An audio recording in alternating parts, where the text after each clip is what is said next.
আমাদের গ্রামে যেন কারোর কুনজর পড়েছে গো। হে ভগবান, সামনে মেয়েটার বিয়ে, আমি যে কিছুই বুঝতে পারছি না।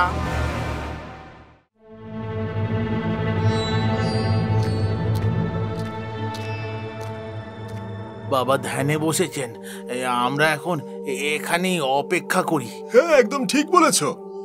আমাদের এই বিপদের দিনে যদি কেউ আমাদের রক্ষা করতে পারেন তবে সেটা কেবল সাধু বাবাই। আপনার চরণে শতকোটি প্রণাম বাবা। প্রণাম বাবা। তোমাদের মঙ্গল হোক। মঙ্গল বাবা। কেন বাছা? আমাদের জীবন থেকে যেন সুখ শান্তি সব চলে গিয়েছে। কি সমস্যা হয়েছে? বাবা, আমরা নির্মলপুর গ্রামের বাসিন্দা। গত 3 মাস ধরে আমরা বড় বিপদে পড়ে আছি বাবা। জানি না কোন অপদেবতার দৃষ্টি পড়েছে আমাদের গ্রামে। হ্যাঁ বাবা, গত 3 মাসে বজ্রপাতে আমাদের গ্রামের 21 জনের মৃত্যু হয়েছে। আমরা কেউ না কেউ নিজেদের আপনজনকে হারিয়েছি। তার মানে বৃষ্টি ছাড়াই বজ্রপাত ঘটে? হ্যাঁ বাবা, অনেক পুজো পাঠ যজ্ঞ আমরা সব করেছি, কিন্তু কিছুরই ফল হয়নি। ভয়ে আতঙ্কে আমরা যেন শেষ হয়ে যাচ্ছি বাবা। আপনি আমাদের শেষ ভরসা বাবা। আপনি যদি দয়া না করেন একে একে হয়তো গোটা গ্রামটাই উজাড় হয়ে যাবে বাবা। তোমরা অস্থির হয়ে যেও না, আমি তোমাদের বিপদ থেকে উদ্ধার করব। আমি বুঝে গেছি এখন কি করণীয়। চলো আমার সাথে।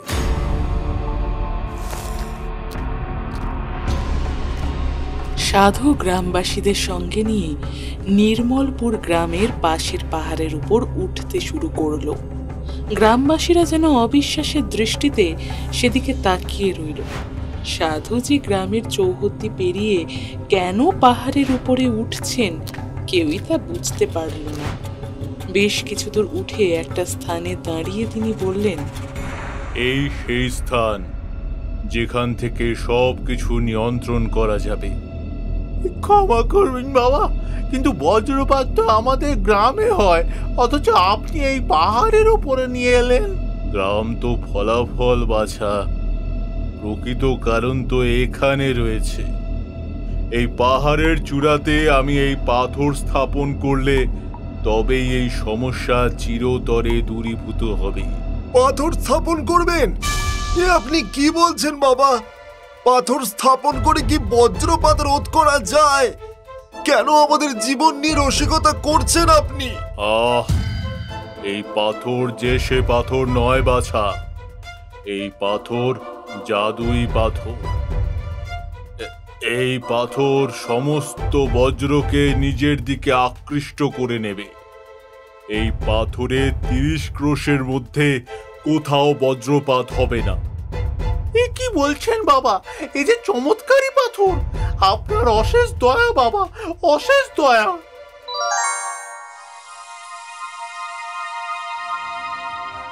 ওম হ্রিম ক্রিম ফট স্বাহা। ওম ক্রিম হ্রিং কুরু ফট স্বাহা। থেকে তোমরা একদম সুরক্ষিত, আর কোনো ভয় নেই।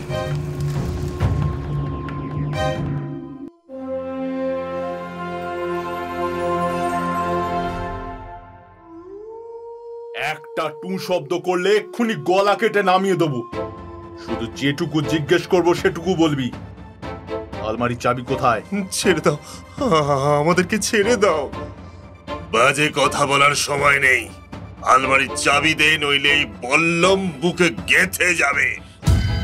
না, বলবো না, কিছুতেই না। তোদেরকে কিছুতেই আলমারির চাবি দেব না। তবে রে, তোর এত সাহস? না না না না, ওকে ছেড়ে দাও, ওকে ছেড়ে দাও। আমি তোমাদের কাছে ক্ষমা চাইছি। খাটের তোষকের নিচে রয়েছে চাবি। যা নেবার নাও, কিন্তু ওকে ছেড়ে দাও। না, আমাকে মেরো না। ভুল করেছিস তুই। এবার তোর ফল তো তোকে ভোগ করতেই হবে। না, তড়িঘড়ি আলমারির সমস্ত জিনিস থলিতে ভর, তাড়াতাড়ি।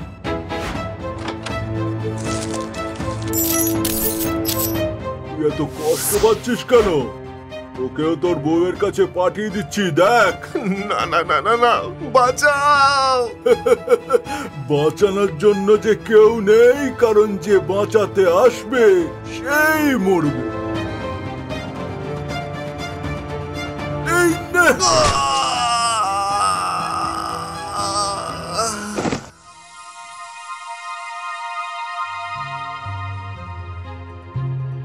আহা, রামের পরিবারটা কেমন ভাবে শেষ হয়ে গেল।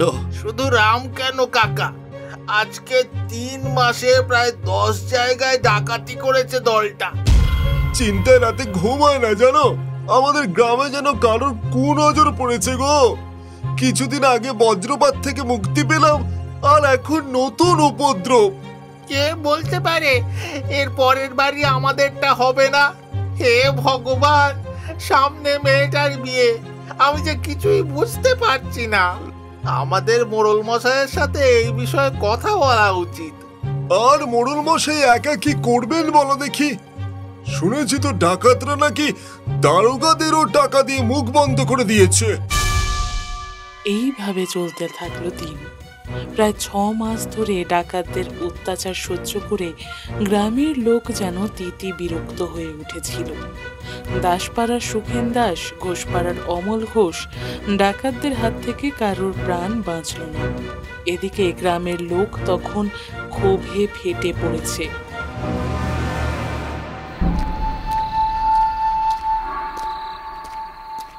একই জঙ্গলের মধ্যে এগুলো কিসের আলো? মনে হচ্ছে গ্রামবাসীরা আমাদের চারিদিক থেকে ঘিরে ফেলেছে। পেছন দিক দিয়ে পালা। পালানোর যে আর কোনো পথ নেই। বলে না, চোরের 10 দিন আর গৃহস্থের 1 দিন। আজকে সেই 1 দিন। অনেক অত্যাচার করেছিস তোরা, আজকে তোদের আর নিস্তার নেই। জানতাম, আমি ঠিক জানতাম তোরা এই পথ দিয়েই বেরোবি। অনেক দিন ধরে লক্ষ্য রেখে রেখে আজকে সেই সুযোগ পেয়েছি। গ্রামবাসীরা ওদের 3 জনকে এই গাছটার সঙ্গে বেঁধে ফেলো। না না না মোড়ল মশাই, না, আমাদের বড় ভুল হয়ে গেছে, আমাদের ছেড়ে দিন। ভুল? তোরা গ্রামের কত লোককে নৃশংসভাবে হত্যা করেছিস সেই হিসেব হয়তো তোদের নিজেদেরই নেই, আর তোদেরকে ছেড়ে দেবো আমি? আমরা এই কান ধরছি, নাক মুলছি মোড়ল মশাই। আমাদের অন্যায় হয়ে গেছে, লোভের বশে আমরা এইসব করেছি। দয়া করে আমাদেরকে ছেড়ে দিন। এইভাবে গ্রামের বউ বাচ্চা লোকরা তোদের কাছে কাকুতি মিনতি করত, কিন্তু তোরা কারোর ওপরে দয়া করিস না, এমনকি বয়স্কদের কেউ ছাড়িসনি। তোদের কোনো ক্ষমা নেই। না না, ওদের কোনো ক্ষমা নেই। না, ওদের কোনো ক্ষমা নেই। ওদের একমাত্র শাস্তি হলো মৃত্যু। ওদের একমাত্র শাস্তি হলো মৃত্যু। একদম ঠিক। এক্ষুনি এই গাছের মধ্যে আগুন লাগিয়ে দাও। এই শয়তানগুলোকে জ্যান্ত পুড়িয়ে মারা হবে। তবে এই সব দুষ্কৃতীদের জন্য এটা উদাহরণ হয়ে থাকবে যে নির্মলপুর গ্রামে ডাকাতি করার পরিণাম কি। না না, দোহাই দোহাই, আমাদের সে সুযোগ দিন, আর হবে না এরকম। না না না না, চলে যাচ্ছে। বাঁচাও, বাঁচাও, বাঁচাও, বাঁচাও। এইসব পিশাচদের জন্য এটাই উপযুক্ত শাস্তি। চলুক এরা এই আগুনে আর পুড়ে মরুক। ডাকাত দলের বিনাশের সঙ্গে সঙ্গে গ্রামে যেন শান্তি নেমে এলো। তাদের আর কোনো সমস্যাই রইল না। হঠাৎই নির্মলপুর গ্রামে এক নতুন উপদ্রব দেখা দিল। গ্রামের লোকেরা গরু, ছাগল, ভেড়া বনে চড়াতে গেলেই সেগুলোকে আর খুঁজে পাওয়া যেত না। সেগুলো যে কোথায় হারিয়ে যেত কেউ জানে না। মোড়ল মশাই, ও মোড়ল মশাই, এই বলছি বাড়ি আছেন নাকি? মোড়ল মশাই। আছি রে, আছি। এই বুড়ো বয়সে ঘরে না থেকে আর যাবোটা কোথায়?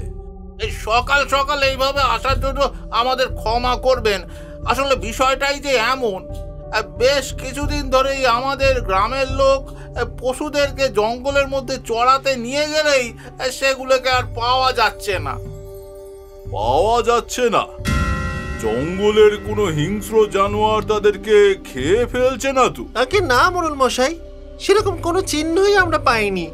প্রথমে আমরা সেভাবে ভ্রুক্ষেপ করিনি, কিন্তু যখন এই এক ঘটনা প্রতিদিন হতে শুরু করলো তখন আমরা আপনার কাছে এলাম। আপনি একটা উপায় বের করুন মোড়ল মশাই।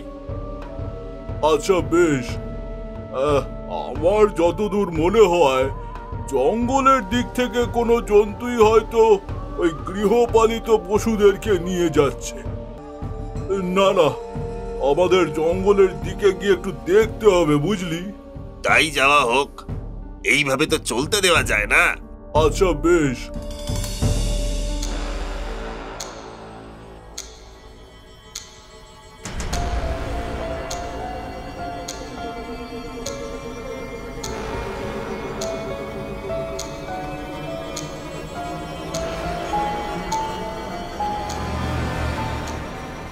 মোড়ল মশাই, জঙ্গলে নরখাদক বাঘ ঢোকেনি তো?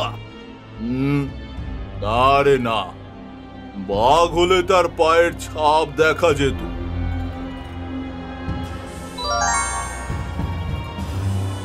তো মনে হয় এটা তো সেই গাছ না যার মধ্যে ওই 3 জন ডাকাতকে জ্যান্ত পুড়িয়ে মারা হয়েছিল? হ্যাঁ দাদু। তবে এই গাছে নতুন পাতা, নতুন ছাল গজালো কি করে?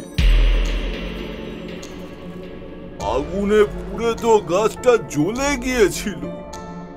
সত্যি তো, আমরা তো প্রায় কাঠের সন্ধানে এদিকেই আসি, এটা তো লক্ষ্য করিনি। যাই হোক, তোরা কদিন গরু বাছুর বা গৃহপালিত পশুদের একটু নজরে রাখিস। চেষ্টা করিস যাতে ঘরেই তাদের খাবার দেওয়া যায়। আমি দেখছি কি করা যায়।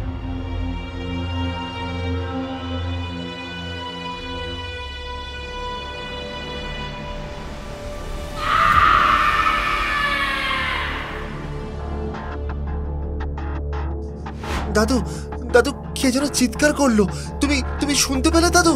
হ্যাঁ শুনলাম। এই চিৎকার যেন হাড় হিম করা চিৎকার। নিশ্চয়ই কিছু অনর্থ ঘটেছে। শিগগির চল আমার সাথে। সেই হাড় হিম করা আর্তনাদ শুনে ততক্ষণে গ্রামবাসীরাও ছুটে এসেছিল। তারা সকলে মিলে শব্দের সন্ধানে ছুটতে শুরু করলো। একটু যেতেই স্পষ্ট দেখতে পেল মাটির ওপরে রক্তের দাগ। দাদু, মনে হচ্ছে কাউকে মেরে এই পথ দিয়ে নিয়ে যাওয়া হয়েছে, কিন্তু কিন্তু এই দাগ তো জঙ্গলের দিকেই গিয়েছে। হ্যাঁ, আর জঙ্গলে গিয়েই দেখতে হবে যে কে রয়েছে এর পেছনে। সকলে এসো।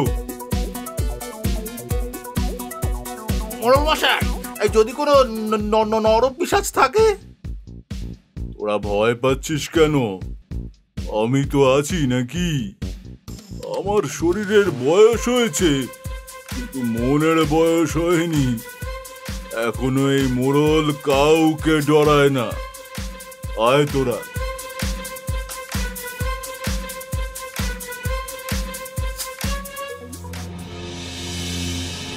দাদু, দাদু, কি বিভৎস! এ তো কোনো সাধারণ জন্তুর কাজ নয় দাদু। কোনো জন্তু নয় জগাই, আসল শয়তান হলো এই গাছ। কি বলছেন কি মোড়ল মশাই? গাছ কিভাবে? কি মোড়ল, চিনতে পারলে? শয়তান, পিশাচ, তোদের এখনো শিক্ষা হয়নি। তুই আবার ফিরে এসেছিস। জগাই, এখুনি মশাল জ্বালিয়ে নিয়ে আয় এদেরকে। আমি মৃত ব্যক্তিদের আর কতবার মারবে মোড়ল? এখন আর সেটি হবে না। তোমার যেটা করার ছিল তুমি করেছো। এবার দেখো আমরা কি করি। আমরা কি করি? কি করবি তোরা? হ্যাঁ, কি করবি? সবে তো একটা মৃত্যু হয়েছে মোড়ল, এবার মৃত্যুর মিছিল চলবে, মৃত্যু মিছিল। এই গ্রাম ধ্বংস করে দেব আমরা, আর তুমি কিচ্ছু করতে পারবে না। না, কখনো না, তোরা কিচ্ছু করবি না, কিচ্ছু না। কি চাই তোদের, কি চাই বল? প্রতিশোধ, প্রতিশোধ। আমরা তোমার থেকে প্রতিশোধ চাই। তোমার জন্য আমাদের মৃত্যু হয়েছিল, তুমি দায়ী, তুমি। তাই আমরা তোমার রক্ত চাই, রক্ত। আর যদি সেটা পেয়ে যাস, এই গ্রামের কোনো ক্ষতি করবি না তো? না দাদু না, আমি তোমাকে কিচ্ছু হতে দেব না, কখনো না। তুমি এখান থেকে চলো দাদু, তুমি এখান থেকে চলো। না দাদু ভাই, আমার জন্য এই গ্রামের লোকেদের আমি বিপদে ফেলতে পারবো না। তোরা যেটা চাস পেয়ে যাবি। রক্ত, সুস্বাদু রক্ত। তোরা যেটা চাইছিস সেটাই হবে। আমি আমার জীবনে অনেক বেছে নিয়েছি, আমি মরলে ক্ষতি নেই, কিন্তু এই গ্রামের লোকেদের যেন কিছু না হয়। তবে হ্যাঁ, আমার 7 দিন সময় চাই। কেন? এত বেঁচেও তোমার স্বাদ মেটেনি মোড়ল? আবার কিসের সময়? আমি গ্রামের মোড়ল, অনেক অসমাপ্ত কাজ রয়েছে আমার, সেগুলোকে সম্পন্ন করতে হবে। ঠিক 7 দিন পর আমি এখানে ফিরে আসব, আমি কথা দিলাম। আর যদি না আসো, তবে এই গ্রামের কেউ রক্ষা পাবে না, কেউ না। আমি মোড়ল, কথার খেলাফ করা আমার স্বভাব নয়। আজ থেকে ঠিক 7 দিন পরে আমি ফিরে আসব, কিন্তু কথা দে, এই 7 দিন তুই কারোর গরু বাছুর কিচ্ছু নিবি না, কিচ্ছু না। বেশ, তাই হবে। 7 দিন পরে প্রতিশোধ, প্রতিশোধ।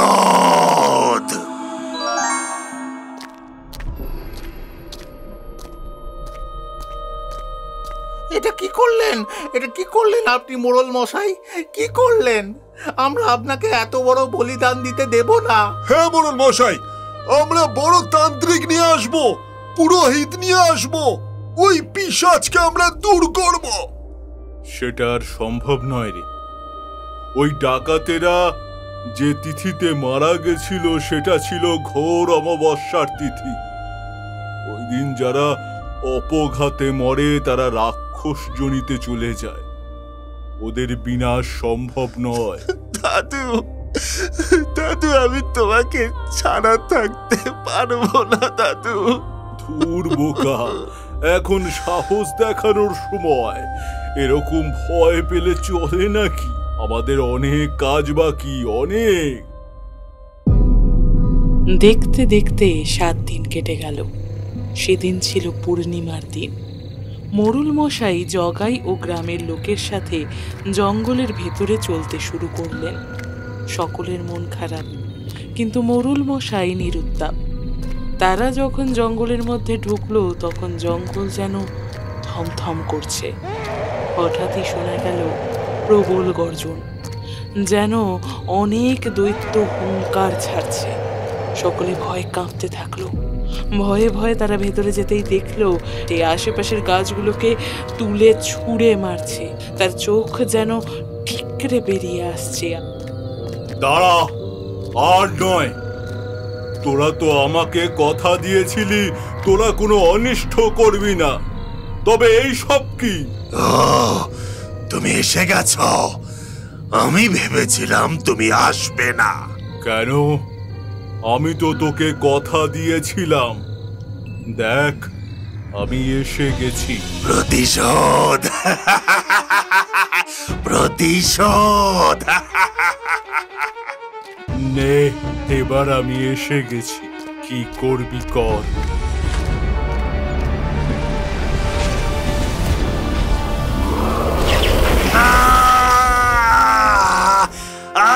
চলে যাচ্ছে।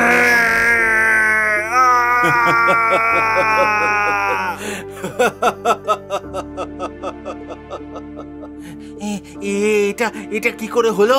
হ্যাঁ মোড়ল মশাই, আপনি যে হাসছেন। একেই হয়তো বলে ভগবান তাদের সাহায্য করেন যারা নিজের সাহায্য করতে জানে। তার মানে এটা আপনি করেছিলেন? চেষ্টা করেছিলাম, তবে ভগবান এই বৃষ্টি ঝড় না দিলে আমার এই পরিকল্পনা সফল হতো না। কিন্তু তার মানে? আজ থেকে প্রায় 40 বছর আগে আমাদের গ্রামে একজন সাধু এসেছিলেন। তখন আমাদের গ্রামে বজ্রপাতে মৃত্যু ঘটত। সেই সাধু বাবা বজ্রচুম্বক নামের এক শিলা পাহাড়ের উপরে স্থাপন করে আমাদের গ্রামকে বাঁচিয়েছিলেন। দাদু, সেই পাথরটাই আমাকে এই গাছের গোড়ায় এনে রাখতে বলেছিল, কারণ সেই পাথরটাই বজ্রকে নিজের দিকে আকৃষ্ট করে। আর ঠিক সেটাই হলো। আর বাকিটা করেছেন স্বয়ং ঈশ্বর। সঠিক সময়ে এই ঝড় বৃষ্টি বা বজ্রপাত না হলে হয়তো আজকেই আমার জীবনের শেষ দিন হতো। ধন্য আপনি মোড়ল মশাই।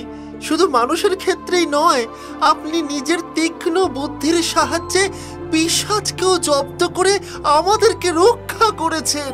সকলে বলো, জয় মোড়ল মশাইয়ের জয়, জয় মোড়ল মশাইয়ের জয়।